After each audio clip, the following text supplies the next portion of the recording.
দেখো কেড়ে নিয়েছে বলে কি কম না, দেব না। কি খাচ্ছ? হ্যাঁ, ওর পিপি, বড় পিপি।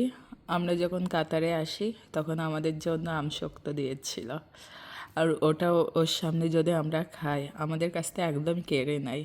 আর ও খুব খেতে বেশ মজা পায়, একটু হালকা হালকা টক টক মিষ্টি মিষ্টি দুধের গাল তো, ও বেশ মজা পেয়ে পেয়ে খায়।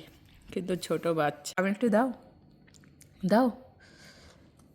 পিপি তো আমাদের জন্য দিয়ে পাঠিয়েছে, তোমার জন্য দিয়ে পাঠায়নি।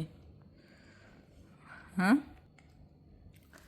দাও, আ, দে একটু, দে,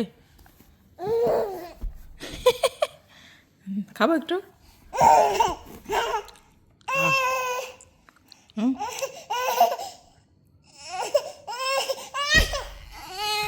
এনে এনে এনে এনে নে, তোর পিপি তোর জন্য দিয়ে পাঠাই না। হ্যাঁ, এর পরের বছর যখন যাবি তোর পিপিকে বলবি আমার জন্য এক কঠো করে দাও, শক্ত করে দিতে বলবি। তোর জন্য আলাদা থাকবে, আমার জন্য আলাদা থাকবে।